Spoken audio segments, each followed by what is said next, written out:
এগৰাকী দুৰ্ভগীয়া মাতৃৰ কৰুণ কাহিনী। বৰপেটাৰ চেঙাৰ এগৰাকী মাতৃৰ এক কৰুণ কাহিনী। কিছু বছৰ পূৰ্বে হেৰাইছে স্বামীক। স্বামীক হাৰা মাতৃয়ে একমাত্ৰ পুত্ৰ সন্তান ইব্ৰাহিমক লৈ দেখিছিল অযুত সপোন। লোকৰ ঘৰত কাম কৰি পুত্ৰ ইব্ৰাহিমক লালন পালন কৰে মাতৃয়ে। কিন্তু নিয়তিৰ কি নিষ্ঠুৰ পৰিহাস।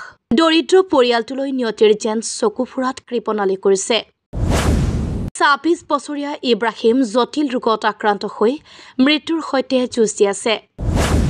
ইব্ৰাহিমৰ দুয়োটা কিডনী বিকল হৈ পৰিছে। ৮ মাহ পূৰ্বে মাতৃৰ এটি কিডনী দিছিল যদিও সুফল পোৱা নাই। এতিয়া আনটো কিডনীও বিকল হৈ পৰিছে। ইপিনে সিপিনে ধাৰ লৈ লোকৰ পৰা সহায় লৈ পুত্ৰক চিকিৎসা কৰি আছে দৰিদ্ৰ মাতৃয়ে। এতিয়া উপান্তৰ হৈ পৰিছে ইব্ৰাহিমক চিকিৎসা কৰিবলৈ মাতৃয়ে যোগান কৰিব পৰা নাই টকা। সদাশয় লোকে এই দুৰ্ভগীয়া মাতৃৰ মুখলৈ চাই সহায় কৰিব বিচাৰিলে ষ্টেট বেংকৰ account number 202270099814, IFSC code SBIN 0003030 নাইবা 8876782529 ফোন নম্বৰত থকা গুগল পে যোগে।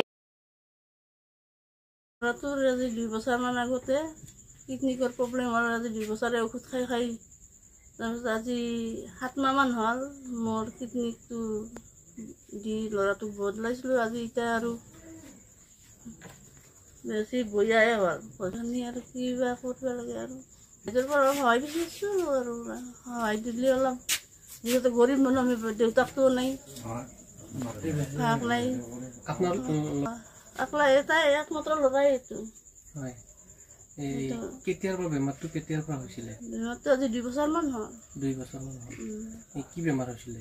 কিডনিকৰ প্ৰব্লেম। কিডনি প্ৰব্লেম হৈছিলে। তাৰপিছত কি হ'ল?